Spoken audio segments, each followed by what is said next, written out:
Hello po, kumusta na po kayo? Welcome back po ulit sa Lutong Pinoy sa Amerika. And for today's video po, tayo po ay magluluto ng Filipino style spaghetti from scratch. Hindi po tayo gagamit ng nakapak na spaghetti sauce. Ito po yung mga kailangan nating sangkap para po sa ating spaghetti. Meron po tayo dyan cooking oil, garlic, onion, red bell pepper, tsaka po yung carrots. Maglalagay po ako niyan para naman po may konting gulay para po sa bata.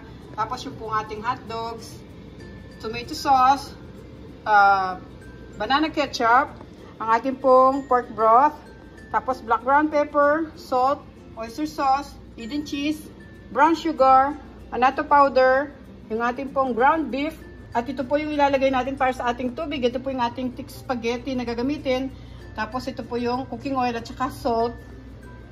At banda po rito sa kabila, nagpapainit na po ako ng tubig. Ayan po, medyo kumukulo na po siya. At mag-start na po tayo guys. Pag-check nyo na lang po sa description below. Lahat po ng kailangan nating sangkap. Ito pong ating gagawing sauce. Saktong-sakto po siya dito po sa 1 pound na thick spaghetti na gagamitin natin. Yan. Ay, hintayin lang po natin kumulo yan bago natin po siya ilagay. Bigyan muna po natin ng cooking oil yung ating tubig. Konting cooking oil lang para hindi sila magdikit-dikit. Tapos lagyan natin ng konting asin.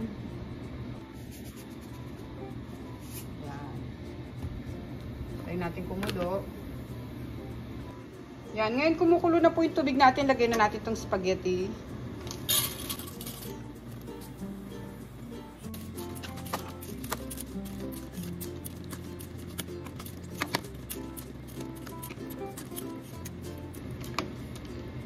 Okay. Ngayon lalagay po natin yung takip at hintayin natin siyang maging al dente o yung hindi siya ganun kalambot at hindi rin naman siya ganun katigas. Okay?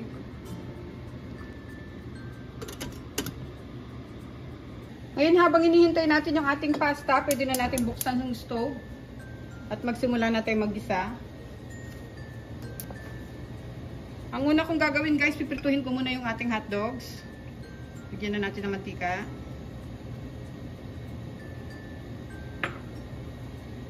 Lagyan natin yung hot dogs.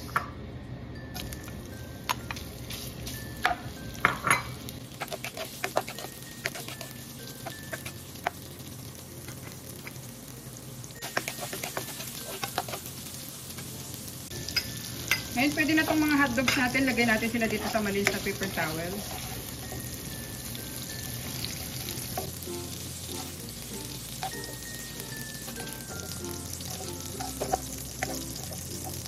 Tapos, pwede na natin sunod yung ating bawang.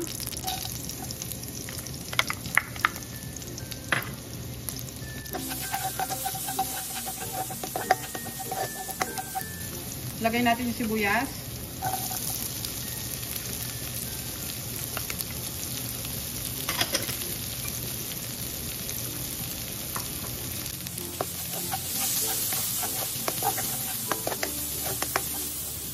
Sunod natin itong ating beef o yung ground beef natin.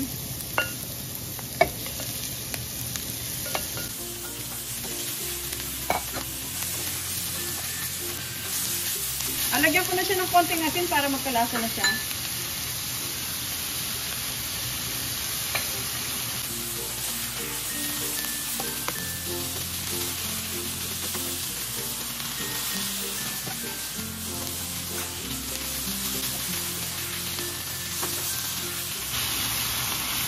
Lagyan natin siya ng takip guys para maluto yung ating beef. Takpan lang natin ng mga 2 to 3 minutes. Buksan na natin.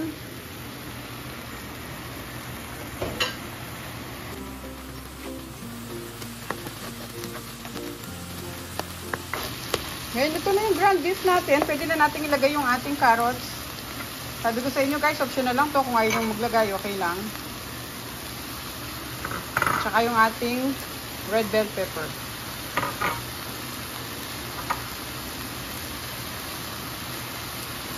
Pwede na natin siya lagyan ng paminta. At ibubuhos ko na rin itong ating annatto powder. Yan, pandagdag sa kulay natin.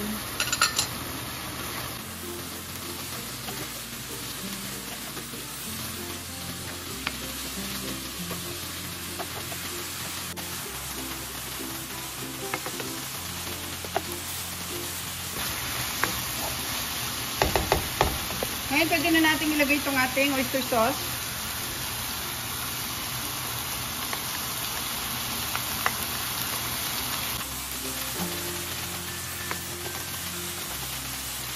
Ngayon guys, pwede ko lang ilagay itong ating pork broth at yung ating brown sugar.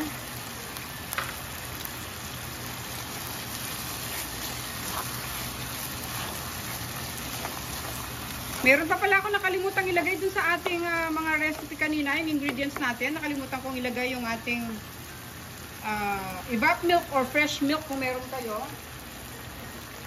Fresh milk na lang itong ilalagay ko, kalahating cup lang. Pagdagdag flavor din ito, masarap ang may gatas yung ating spaghetti.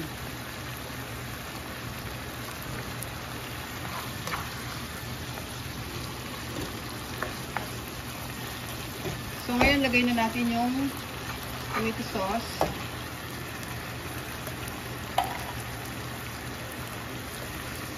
Dalawang lata ng tomato sauce ang ilalagay natin. At saka yung ating ketchup. Ito yung ating ketchup.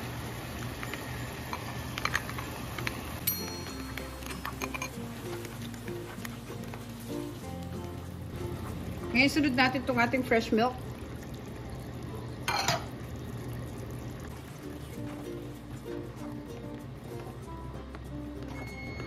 Yan, tapos na yung timer ng ating spaghetti. So, titingnan muna natin kung luto na sila. I-off ko lang yung timer. Check natin kung malambot na.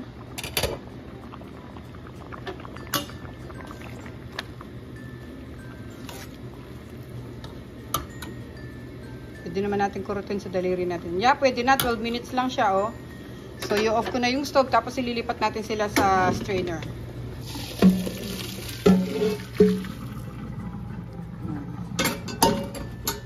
Yan muna natin tumulo yung tubig. Lagay natin sila dito sa kasirola. Ikan natin yung ating sauce. Ito kumukulo na.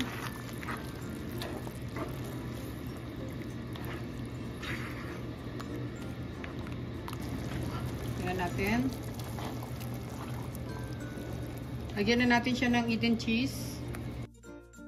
1/4 cup muna yung ilalagay natin. Tapos mamaya lagyan natin ulit siya ng toppings. Sarap niyan guys, oh.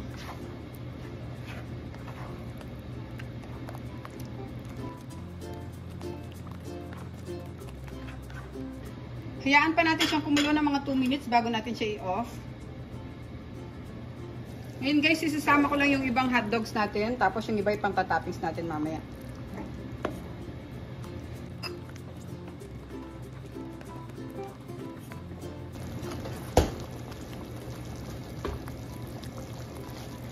Bago natin siya i-off, tikman muna natin kung kailangan pa natin magdagdag ng asin.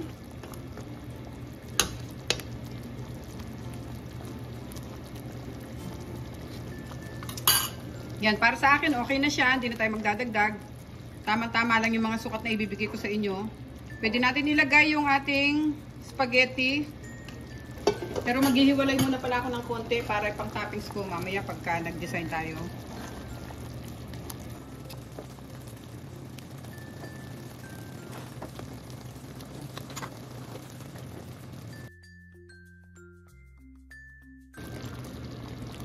Lagyan na natin itong ating spaghetti.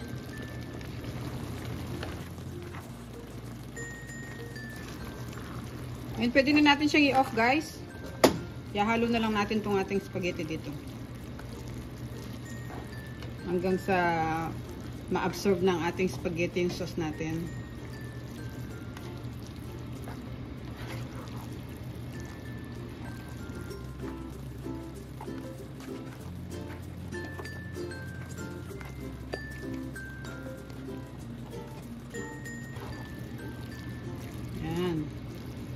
Okay, pwede na natin siyang ilagay sa ating serving plate.